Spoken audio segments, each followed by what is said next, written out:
사랑과 인사합시다. 행복하세요. 축복합니다. 평안합니다. 우리 비대면 장로님 가정, 권사님 가정, 우리 보석이, 금보경이 주님의 이름으로 축복하며 환영합니다. 우리 윤인정 집사님 가정이 보고 있는지 모르겠는데 환영합니다. 주님의 이름으로 축복합니다. 윤인정 집사님께서 지난 7월 초에 지난달에 이미 우리 나라에 입국을 하셨더라고요. 가족과 우리 자녀들과 함께 여름방학을 나기 위해서 한국에 들어오셨는데요. 지난주에 저희 집에 왔어요. 와서 간단하게 대화하고 우리가 친교했는데요. 김명환 집사님은 아직 미국에 계십니다. 그래서 주님의 이름으로 환영하는데 오늘 교회 오실 줄 알았는데 못 오신 것 같아요. 지난주에는 들어오려고 했었대요. 이 앞에까지 왔다가 그러다가 괜히 또 코로나 감염에 대한 위험이 있어서 그냥 가셨다고 하더라고요. 어쨌든 저희 교회를 위해서 기도를 계속 해주시고 또 지난주에는 또 가정 방문하셔서 또 헌금까지 하고 가셨어요. 감사합니다. 요즘 여러분들 건강은 어떻게 지키시나요? 날씨가 이리 더우니 잠도 못 이루고 입맛도 없어지는 듯합니다. 그래서 평상시에 쓰는 에너지 한 2배 정도씩은 쓰는 것 같은데요. 어디서 집안으로 들어왔는지 며칠 전에 모기에게 수없이 쏘였습니다. 근데 도무지 언제 물렸는지 알 수가 있어야죠. 아마 그 소파 어딘가에 암약한 이 모기 한두 마리가 밤만 되면 저의 피를 노린 것 같은데 예전 같으면 한 방만 쏘여도 바로 알아차리고 불을 켜고 그놈을 잡는다든지 아니면 몸을 씻는다든지 약을 빨리 발라서 그놈의 흔적을 지웠을 텐데 요즘은 도무지 둔화해져서 언제 물렸는지도 모르겠더라고요. 여러분들 그거 아십니까? 영종도는 말라리아 위험 지역입니다. 그래서 영종도에 와서 모기 물리는 건 극히 위험합니다. 말라리아에 걸릴 확률이 많아요. 그래서 이 지역에서는 헌혈도 못해요. 헌혈을 안 받아줘요. 말라리아 지역에 산다고 해서.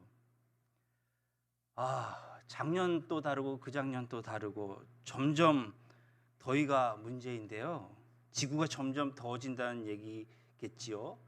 큰 문제가 아닐 수 없습니다. 온 세계가 몸살을 앓고 있는데요. 난리입니다.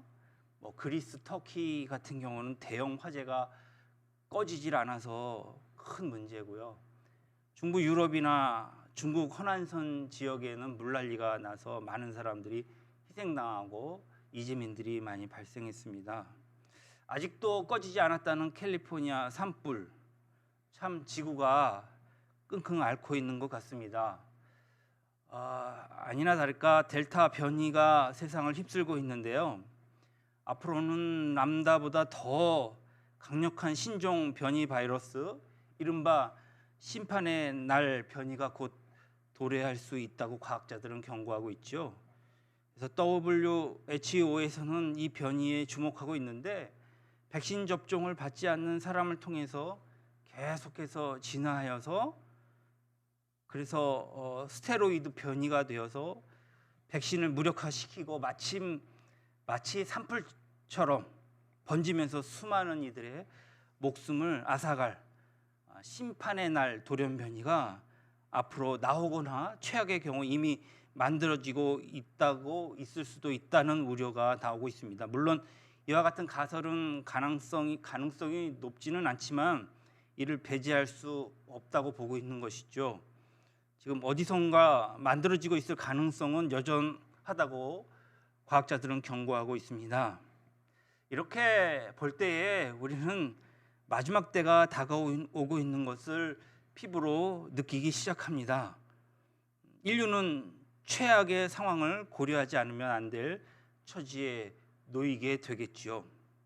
그러나 여러분 이러한 상황이 있다고 해서 너무 염려하지는 마십시오. 오늘 믿는 사람들이 더욱 기도할 때인 것 같습니다. 이럴 때일수록 인류에게 필요한 것이 뭐다? 그래서 분명 하나님의 긍휼하심이요 하나님의 은혜일 것입니다. 여러분 은혜가 무엇입니까? 값없이 주시는 하나님의 선물입니다. 곧 구원의 은혜이죠. 나 같은 죄인이 구원을 받았다는 것이 은혜인 것이죠. 바울은 다마스커스 도상에서 부활하신 예수 그리스도를 만난 뒤에 새롭게 발견한 것이 있다면 그것은 은혜였다라고 말하고 있습니다. 예수님을 알기 전에는 그 단어조차도 몰랐던 바울입니다. 그러나 예수님을 만나고 나서 가슴 가득하게 느끼고 체험하고 또 알게 된 것이 바로 하나님의 은혜. 오늘 2절 15절에서는 하나님께서 내게 주신 은혜라고 말하고 있습니다. 그는 하나님께서 자기에게 주신 은혜를 여러 사람과 나누면서 함께 고무되기를 원했던 것입니다. 그것이 오늘 바울의 간절한 심정이었습니다. 우리가 잘 알다시피 은혜란 전혀 받을 자격이 없는 사람이 엄청난 선물을 값없이 받는 것을 말하는 것입니다. 은혜를 받았다. 첫째로 자기가 받을 자격이 없는 것을 전제하고, 둘째로 이것이 아무 자격이 없음에도 불구하고 너무나 과분한 것이 내게 임했다. 이것이 은혜입니다. 바울은 구원의 은혜가 너무 크다는 것을 알고 그 은혜를 지금 로마서를 통해서 로마에 있는 믿는 자들에게 간증하고 고백하며 가르치고 있는 것이죠. 그런데 오늘 본문 말씀을 자세히 보니 또 다른 바울이 발견한 놀라운 은혜가 있다는 것입니다. 자기를 불러서 오늘 예수 그리스도의 귀한 은혜를, 구원을 주시면 물론이요, 그 귀한 은혜의 복음을 오늘 이방인에게 전하게 하시려는 사도라는 직분을 그에게 주셨다. 부름받은 은혜인 것이죠. 사도로 부름받은 은혜. 그래서 오늘 16절에 보면 이 은혜는 구원받은 은혜도 되겠지만 동시에 복음을 전하도록 하나님 앞에 특별히 부름받은 은혜라고 말합니다. 바울은 이 은혜를 말하고 싶어 했고 또 나누고 싶어 했고 매일매일 새롭게 느껴지기를 원했던 것입니다. 물론 바울과 우리를 비교해 보면 다른 점도 있지만 같은 점도 있습니다. 바울과 우리가 다른 점은 무엇일까요? 그는 오늘 하나님이 특별히 세우신 사도였습니다.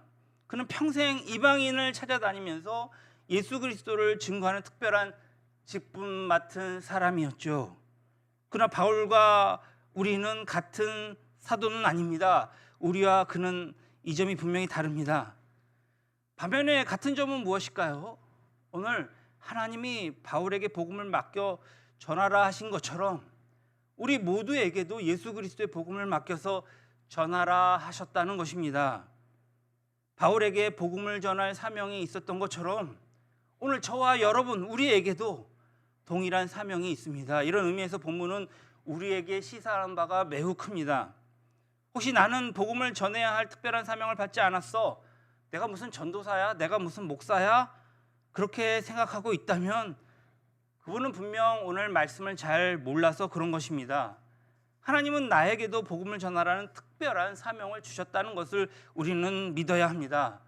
우리 모두는 이 사실을 반드시 인정하고 명심해야 합니다. 그러면 전도가 왜 은혜일까요? 오늘 본문은 몇 가지 우리에게 배움을 주십니다. 먼저 내가 할 수 없는 일을 하나님이 시켰기 때문에 전도는 은혜인 것입니다. 그런 일을 했어도 안 될 사람이 하나님이 시켰기 때문에 은혜가 된다는 말입니다. 좀 더 구체적으로 살펴보면 전도는 첫째, 예수 그리스도의 일꾼으로 부름받았다는 것을 의미하기 때문에 은혜가 됩니다. 오늘 16절 상반절 다시 한번 읽어보겠습니다. 이 은혜는 곧 나로 이방인을 위하여 그리스도 예수의 일꾼이 되어, 여기서 일꾼은 주인의 마음에 들어 자기를 맡긴 사람을 이야기하죠.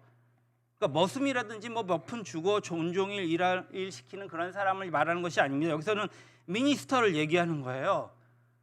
목사나 성직자를 뜻하죠. 세상 정부의 어떤 장관을 일컬어서도 미니스터라고 하지 않습니까? 원래 성직을 맡은 사람을 가리키는 거예요. 여기서 나오는 일꾼은 바로 그런 뜻입니다.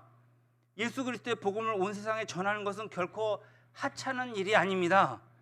굉장히 중요한 얘기예요. 지금 복음을 들고 나가서 전하는 사람은 거룩한 사람이거든요. 복음을 전하는 일은 너무나도 거룩한 일입니다. 그래서 예수 그리스도의 일꾼이라고 말하는 것입니다. 예수님께서 제자들을 부르신 목적이 무엇입니까? 오늘 사람 낚는 어부가 되도록 하기 위하심입니다. 예수님께서 성령을 우리에게 부어주신 이유가 무엇입니까? 권능을 받아서 땅끝까지 그리스도의 증인이 되게 하려 함이죠. 하나님께서는 모든 사람을 구원하는 것만큼 중요하고 시급한 일이 없다라고 말씀하시는 것입니다. 성경 전체를 통해서 하나님이 가장 중요하게 여기는 일이 무엇일까요? 예배라고 말하는 사람도 있죠. 물론 맞습니다. 중요합니다. 그런데 오늘 지구 역사가 존재하는 한 예수님께서는 예배만큼이나, 아니 예배보다 더 중요한 일이 남아있다고 말씀하십니다. 예수 믿지 않으면 영원히 죽을 수밖에 없는 사람들이 수두룩한 이상 전도만큼 시급하고 중요한 일이 없습니다. 그렇기 때문에 오늘 성부, 성자, 성령 하나님께서 합동으로 이 일을 열심히 하고 계십니다. 다시 16절로 돌아가 봅시다. 16절 올려주세요. 이 은혜는 곧 나로 이방인을 위하여 그리스도 예수의 일꾼이 되어 하나님의 복음의 제사장 직분을 하게 하사 이방인을 제물로 드리는 것이 성령 안에서 거룩하게 되어 받으실 만하게 하려 하심이라. 누구의 일꾼이라고요? 오늘 그리스도 예수의 일꾼, 성자 하나님의 일꾼입니다. 그러면 누구의 복음이라고 했습니까? 하나님의 복음, 성부 하나님을 이야기하고 있습니다. 그리고 끝부분을 보면 전도에서 하나님 앞으로 인도하는 사람을 거룩하게 하시는 분은 누구라고요? 바로 성령 하나님이시라고요. 여기서 우리는 전도에 관한 한 오늘 성부 하나님, 성자 하나님, 성령 하나님께서 동참하셔서 함께 일하시는 모습, 그 모습을 발견할 수 있습니다. 다시 한번 확인해 보면 예수 그리스도의 일꾼으로 하나님의 복음을 성령 안에서 거룩하게 되어 성삼위일체 하나님께 전도 사역이 얼마나 중요한가를 우리는 엿볼 수 있습니다. 성삼위 하나님이 그렇게 중요하게 다루는 일이라면 얼마나 가치 있는 일입니까? 중요한 일일수록 그 일을 맡은 자는 영광이 큽니다. 우리가 이 복음을 전하는 일꾼으로 부름받았다면 그것은 영광이요 은혜가 아닐 수 없습니다. 이것을 가슴 깊이 새기는 자는 분명 가슴이 뭉클해지고 눈물을 흘릴 수밖에 없을 것입니다. 사울은 평생 감격하며 살아왔었거든요. 매를 맞을 때나 감옥에 갇혔을 때나 이 감격 때문에 눈물을 흘리며 그는 옥에 갇혀져서 하나님을 찬양했습니다. 배가 고파 웅크리고 있을 때에도 그 감격 때문에 몸을 떨었습니다. 하나님이요, 하나님이요, 하나님이 그렇게 중요하게 다루시는 일을 정말 나 같은 놈에게 어떻게 맡기셨습니까? 저는 이제 굶어도 좋습니다. 매 맞아도 좋습니다. 죽어도 좋습니다. 하겠나이다. 오늘 생명을 바쳐 하겠나이다. 생명을 바치겠습니다. 바울의 감격이 여기에 있었던 것이죠. 오늘 디모데전서 1장 12절에는 나를 능하게 하신 그리스도 예수 우리 주께 내가 감사함은 나를 충성되이 여겨 내게 직분을 맡기심이니 했습니다. 죄인 중에 괴수인 자기에게 하나님이 복음을 전하라 하신 것이 얼마나 기가 막힌 은혜인지를 말하고 있지요. 계속해서 디모데 2장 14절에 우리 주의 은혜가 그리스도 예수 안에 있는 믿음과 사랑과 함께 넘치도록 풍성하였도다. 그는 하나님이 주신 은혜가 풍성했다고 오늘 간증하고 있습니다. 뿐만 아니라 고린도전서 15장 9절에는 나는 사도 중에 가장 작은 자라 나는 하나님의 교회를 박해하였으므로 사도라 칭함을 받기를 감당하지 못할 자니라. 바울은 자기에게 복음을 전할 자격이 없다고 생각했습니다. 그럼에도 하나님이 자기에게 복음을 전하도록 하신 것은 너무나 큰 은혜다라고 여겼습니다. 그래서 그는 이 은혜를 조금이라도 헛되게 할까 정말 두려워 다른 사도들보다 더 열심히 복음을 전했다고 하는 것입니다. 공짜로 은혜를 받았으니 몸둘 바를 모르겠다는 것입니다. 하나님이 자기를 그리스도의 일꾼으로 불러주셨다는 그 은혜에 깊은 감격한 사람은 누구나 이런 태도로 살아갑니다. 하나님이 우리를 알아주시고 인정해 주셨다는 거예요. 내가 교회에서 찬양을 하며, 내가 악기를 다루며, 예배 순서를 주관하며, 다른 사람이 나오지 못하지만 이 시간 자리를 채우며 하나님 앞에 정말 감사함으로 예배드릴 수 있는 것은, 하나님이 우리를 불러 자녀 삼으실 때에도 얼마나 생각하시고 가려서 하셨는지 모릅니다. 하나님이 복음을 전하고 맡기셨을 때에는 아무나 그냥 불러서, 지나가는 사람 불러서 이렇게 앉혀놓은 것이 아닙니다. 하나님이 맡겨도 되겠다 생각하신 사람에게 맡기시는 것입니다. 그 사람이 누구입니까? 바로 저와 여러분입니다. 우리입니다. 나 자신입니다. 이 사실을 믿어야 합니다. 내가 하나님의 일을 맡아서 할 만한 자격이 있나요? 나에게 무슨 선한 것이 있나요? 내가 세상 사람들보다 똑똑하거나 한가요? 날마다 쓰러지고 넘어지는데 말입니다. 그럼에도 하나님이 나를 알아주셨습니다. 얼마나 황송한 은혜입니까? 오늘 테일러 카슨은 찬송가에서 주에게 부탁하신 일 천사도 흠모하겠네 했습니다. 오늘 화목케 하라신 구주의 말씀을 온 세상에 널리 전하세. 하나님이 우리에게 맡기신 복음을 전하는 일은 하늘의 천사도 부러워하는 일이라고 그는 노래하고 있습니다. 그 좋은 일을, 그 아름다운 일을 하나님이 우리에게 맡기셨다. 얼마나 영광스럽습니까? 얼마나 큰 은혜입니까? 천사가 흠모하는 일을 하나님이 나에게 맡기셨어? 하나님이 나를 그만큼 인정해 주시는 거야? 할렐루야! 우리는 이것을 알아야 합니다. 얼마나 큰 은혜이고 얼마나 큰 감격인지 모릅니다. 둘째는요, 전도는 하나님께 제사를 드리는 일이므로 은혜가 됩니다. 다시 한번 16절을 보겠습니다. 이 은혜는 곧 나로 이방인을 위하여 그리스도 예수의 일꾼이 되어 하나님의 복음의 제사장 직분을 맡게 하게 하사 이방인을 제물로 드리는 것이 성령 안에서 거룩하게 되어 받으실 만하게 하려 하심이라. 제사라는 것은 어느 종교나 마찬가지로 신을 섬기며 그에게 제물을 바치는 일이죠. 제단을 바치는 일은 제사장이 합니다. 그런데 바울은 복음을 전하는 일을 제사를 드리는 것으로 표현하고 있습니다. 왜 그렇게 보았을까요? 여기에는 참 중요한 의미가 담겨져 있어요. 오늘 성경을 보면 인간은 원래 하나님과 원수예요. 하나님은 화목되기를 원하셨지만 오늘 창조자와 피조물의 갭이, 그 사이가 정말 영원하고 거룩하신 분과 영원한 저주받은 죄인 어떻게 화목할 수 있겠습니까? 사람끼리라도 싸우면 말도 안 하고 전쟁하고 죽이고 죽고 하는데 하나님과 인간 사이에 가능한 일이겠습니까? 오늘 이 문제를 해결하기 위해서 하나님은 우리에게 제사를 지내라고 하셨습니다. 제사를 지내려면 제사장이 필요합니다. 하나님과 사람 사이를 묶어주는 역할을 하는 것이 제사장이지요. 오늘 우리 구주 예수 그리스도께서 우리의 대제사장이 되셨습니다. 이런 의미에서 복음을 전하는 것은 하나님을 모르는 죄인을 하나님과 화목하도록 만드는 것이지요. 여러분 예수 믿으세요. 여러분 하나님 앞에 나오십시오. 그렇게 그 사람을 하나님 앞으로 데려다가 전도하는 것입니다. 사람과 하나님과 화목하게 하는 것이 전도입니다. 전도를 받고 어떤 사람이 예수를 믿었다고 합시다. 그것은 하나님께 제일 좋은 제물을 드리는 것과 같습니다. 안 믿는 남친에게 전도하여서 예수 믿게 한다면 자매는 그 남친을 제물 삼아서 하나님의 마음을 흡족하게 하는 제사를 드린 것과 같다는 말씀입니다. 이런 의미에서 우리 모두는 제사장입니다. 우리 예수님은 우리의 대제사장 되십니다. 얼마나 멋진 일입니까? 우리가 잘 아는 것처럼 제사장은 아무나 할 수가 없습니다. 오늘 출애굽기 28장 1절로 2절에 보니까 하나님께서 아론과 그의 아들들을 부르셔서 그들에게 하나님을 섬기는 제사장 직분을 맡기셨습니다. 오늘 전능하신 하나님, 거룩하신 하나님, 높고 영존하신 하나님을 받들어서 섬기는 직분, 그것이 제사장이란 말입니다.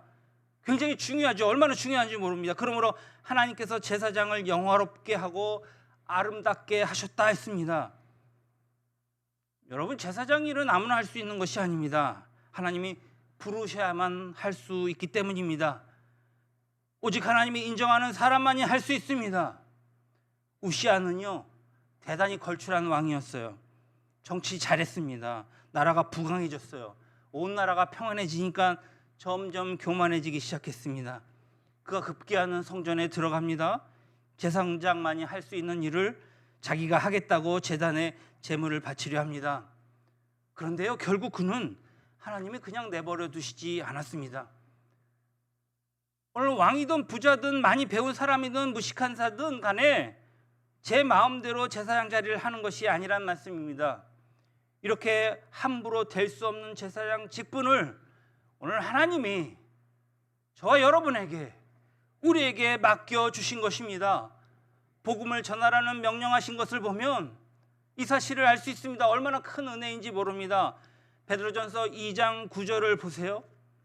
그러나 너희는 택하신 족속이요, 왕같은 제사장들이요, 거룩한 나라요, 그의 소유가 된 백성이니 이는 너희를 어두운 데서 불러내어 그의 기이한 빛에 들어가게 하신 이의 아름다운 덕을 선포하게 하려 하심이라.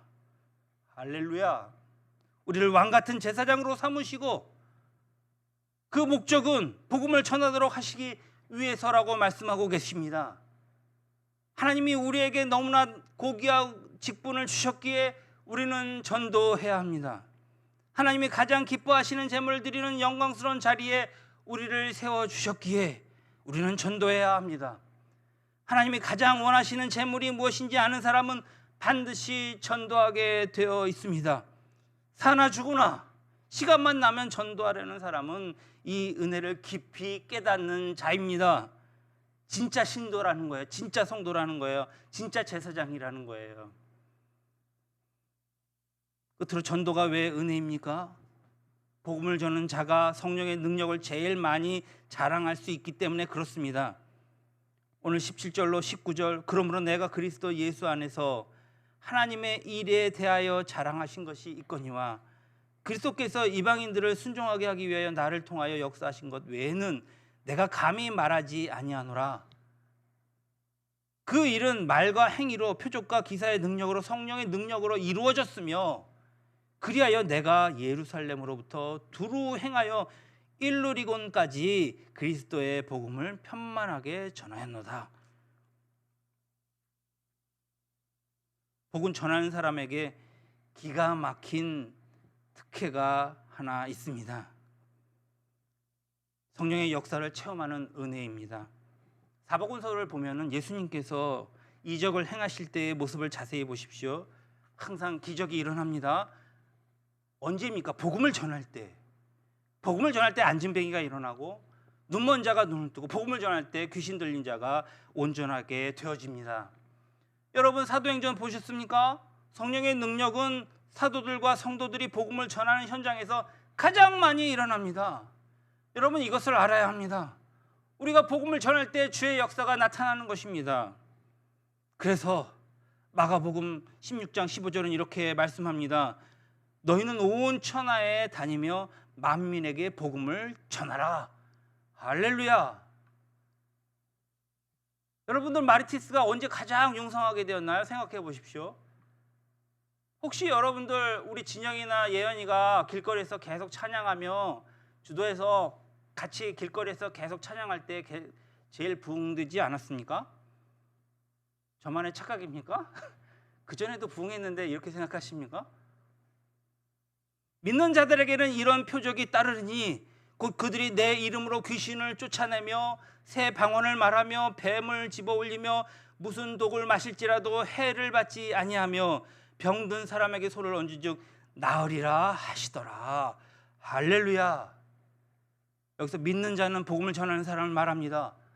복음 전하는 자리에 성령의 능력이 나타납니다. 그러므로 복음을 잘 전하는 사람은 자랑할 것이 많습니다. 복음을 전하는 자리에서 희한한 일들이 많이 벌어지거든요. 포악하고 잔인하게 이를 데 없는 사람들에게 복음을 전했는데 그들이 반기를 들고 막 화를 낼 때도 있지만 오히려 복음을 받아들이며 눈물을 흘리고 회개하고 돌아오는 것을 보게 됩니다. 얼마나 놀라운 기적입니까? 부모도 고치지 못한 자식, 선생도 바르게 하지 못한 자식, 친한 친구들조차도 얻지 못하는 그야말로 인생을 포기한 젊은이가 예수 믿고 감동받아서 새 사람이 된 그러한 간증은 수도 없이 많이 있습니다. 제가 부교육자로 일할 때에 부인이 예수 전했다고 칼을 들고 부인을 쫓아다니며 죽이려는 사람이 있었습니다. 그러나 이내 정신을 차리고 그의 아내가 진심을 다해서 복음 전한다는 사실을 알고 그가 교회에 나와서 함께 예배드리는 것도 저는 경험했습니다. 얼마나 놀라운 기적입니까? 이 기적은 어디에서 일어납니까? 복음을 전하는 현장에서 일어납니다. 그러므로 복음을 전하는 사람은 자랑할 것이 많습니다. 그들에게 믿고 전하기만 하면 성령께서 다 해주신다는 그 믿음과 자신감이 그들에게 있습니다. 그러므로 하나님을 자랑하게 되는 것입니다. 전도하지 않은 사람에게는 하나님을 자랑해보라고 하면 대답을 잘 하지 못합니다. 그러나 전도하는 사람에게는 하나님에 대해 자랑할 것이 너무나도 많습니다. 전도는 하나님을 자랑하는 것입니다. 제가 부평 교회에서 부교육자로 섬기던 시절에 대부분 교회가 그렇지만 매주 화요일, 목요일에는 오전에는 점심 이전까지 성도들이 참석하여서 전도하게 됩니다. 그러면 함께 다 모여서 뜨겁게 기도한 후에 그리고 성도들은 교회에서 일부는 토스트를 구워서 택시나 그 주위의 사람들에게 나눠주고 일부는 가가호 방문하면서 예전에 이렇게 씨를 뿌려놨던 사람들을 만나서 전도를 합니다. 또 일부는 길거리에 나가서 노방전도합니다. 이것이 제일 힘듭니다. 그래서 부교육자들은 주로 길거리에 나가서 노방전도를 하는데 요즘 같으면 이제 더운 날에 부채를 들고 가거나 시원한 음료수를 준비해서 이제 정해진 장소에 서서 복음을 전하게 됩니다. 그런데 시간이 좀 지나니까 이것도 요령이 생겨서 이렇게 딱 정해진 물품만 싹 얼른 빨리 나눠주고 난 다음에 그 다음에 좀 이렇게 더우니까 쉬는 곳을 찾아가거든요. 부평에 제일 큰 교회가 하나 있어요. 저희가 그 근처 교회였는데 주한 장로교회라고 있어요. 거기 얼마나 큰지 성도들 친교실 가면 숨어 있으면 어디에 숨었는지도 모를 정도로 커요. 그러면 이제 부교육자들이 그렇게 자기 전달할 거 이렇게 나눠줄 거 딱 나눠주고 거기서 쉬어요. 근데 웃긴 건 쉬다가 보면 마주쳐요. 전도사들. 그래서 이 사람들이 이렇게 한마디로 이제 요령을 피우는 거죠. 그런데 이 담임 목사님이 어떻게 아셨는지 한날은 교육자 회의 때 갑자기 전도의 날을 선포해 버리신 거예요. 그러면서 각 교구 목사들, 전도사들은 1명 이상 전도해 와라. 딱 이렇게 못 박으면서 이제 전도하지 못하면 옷벗을 각오하고 그리고 어느 날까지 전도해야 한다. 이렇게 얘기하시는 거예요. 이제 큰일 났어요. 부교육자들 발등에 불이 떨어진 거예요. 물론 전도를 잘하시는 여전도사님들은 한 명이 아니라 한 달에 막 수십 명도 전도가 가능합니다. 그런 분들 말고는 이제 젊은 교육자들은 남자들은 아주 난리가 난 거예요. 저도 예외가 아니었어요. 이제 큰일 났어요. 단순히 예수 믿으라는 말만 전도하는 것이 아니라 이제 데려와서 앉혀야 되거든요. 그래야지 이제 전도가 되는 거예요. 큰일이에요. 어디서 전도를 해야 될까? 누구를 전도해야 될까? 막 갑갑한 거예요.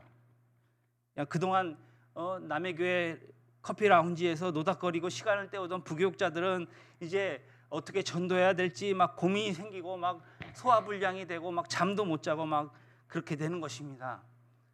저는 이제 어떻게 전도를 할까 생각하다가 이제 점심에 중국집에 가서 짜장면을 먹게 되었어요. 그런데 주방에 계시는 그 주방 사장님을 전도하고 싶더라고요. 그래서 그냥 전도는 안 되니까 매주 가서 짜장면을 먹는 거예요. 매주 그 한 3달 먹은 것 같아요. 막 계속 저만 가는 게 아니라 청년들 우르르 데리고 가서 막 짜장 먹는 거예요. 주일날 왜 교회에서 밥 해주잖아요. 근데 그거 안 먹고 짜장면집 가고 짜장면 먹는 거예요. 한두 번이죠. 계속 짜면 지겹거든요. 꾸준히 전도한 거예요. D-Day가 됐어요. D-Day가 돼서 이날은 이제 꼭 와야 되는 거예요. 마침 오전에 잠깐 들렸다가 가시면 된다고 얘기하고 이렇게 전도를 했는데, 여기서 퀴즈. 나오셨을까요? 안 나오셨을까요? 그분이 감동을 해서 저 양반 열심히 전도 안에 나가줘야지 그랬을까요? 안 왔어요. 큰일 났어요. 전도가 안 된 거예요. 돈만 썼어요. 수도 없이 돈만 쓰고 짜장면만 막 먹은 거예요. 안 온 거예요. 참, 철석같이 약속해놓고 안 오시니까 이 배신감이란, 수석 목사로서, 그 부교육자 수석 목사로서 이게 낯이 안 쓰는 거예요. 그렇게 이제 망신당하고 몇 년이 지나는 거예요. 저는 영종도로 오게 되었고, 이제 그 부평에 그 모교회 행사가 있어서 제가 참석하게 됐습니다. 예배를 드리기 위해서 이제 예배당에 들어갔는데, 성가대가 이제 목사님을 위시해서 쭉 들어오는 거예요. 근데 그 짜장 그 주방 사장님이 성가대 가운을 입고 성가대 올라가는 거예요. 자세히 보니까 성가대 그 성가대원인 거예요. 그래서 저는 막 소스라게 놀랐어요. 어떻게 된 일인지. 물론 당일날은 오지 않았지만 수년이 지난 후에 보니 하나님이 그렇게 역사하셨더라고요. 저는 너무나도 놀랐습니다. 억지로 전도해도 전도가 되는구나. 이왕이면 내가 전도할 때 오시지. 훨씬 지나서. 하지만 그것이 저에게 자랑거리가 된 것이거든요. 저는 다행이다고 생각합니다. 전도하는 자에게는 이렇게 자랑거리가 생깁니다. 성령의 능력을 체험하고 자랑할 수 있도록 하나님은 우리를 불러서 세상 앞에 세우셨습니다. 영광스러운 일인지 모릅니다. 전도하는 사람이 누리는 은혜가 바로 복음 전하는 것이죠. 여러분, 이 복음은 전해야 합니다. 그러면 성령께서 하신 일을 자랑하지 않고는 견딜 수가 없습니다. 성령의 능력을 자랑하는 사람은 하나님을 높이 찬송할 수 있습니다. 왜 우리가 찬송할 수 없을까요? 할 일이 없어. 하나님은 찬양할 일이 없어. 왜 전도가 은혜입니까? 잠시 다시 한번 생각해 본다면 그리스도의 일꾼으로 부르심을 받았기 때문에 은혜입니다. 제사장으로 부르심을 받은 일이기 때문에 은혜입니다. 성령의 능력을 자랑할 수 있도록 허락받았기 때문에 은혜인 것입니다. 이것이 전도입니다. 오늘 사랑하는 여러분, 우리 주변에 믿지 않는 불쌍한 사람들이 너무 많이 있습니다. 코로나 시대에 어떻게 전도가 되겠습니까? 그냥 옆 동네 산불 구경하듯이 무관심하지 마십시오. 만일 여러분이 그렇게 한다면 구원에 감격 없는 사람이요, 하나님이 나 같은 것을 불러서 영광스러운 일을 맡기셨다는 데에 대해서 너무나도 무지한 사람입니다. 당신의 기도가 하나님 앞에 응답받기를 원하십니까? 하나님이 가장 하기 원하시고, 하나님이 가장 받기 원하시고, 이루기 원하시는 일을 먼저 헌신할 줄 알아야 합니다. 전도하십시오. 오늘 저녁이라도 주님이 불러가시면 영원히 놓쳐버릴 수밖에 없는 영혼들이 우리 이웃에도, 우리 가정에도, 우리 친척 중에도 있습니다. 그들을 찾아가 그리스도의 복음을 전하시기 바랍니다. 하나님의 사랑을 노래하십시다. 우리는 그리스도의 일꾼이요, 하나님이 세우신 제사장입니다. 성령의 능력을 자랑할 수 있는 위치에 세움받은 영광스러운 그리스도의 제자란 말입니다. 오늘 저를 사랑하셔서 이 자리에 불러주신 하나님, 내가 주님의 귀한 일꾼 되겠습니다. 잠깐 기도합시다.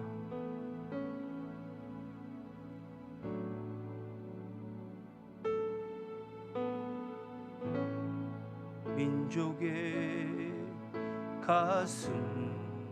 가슴마다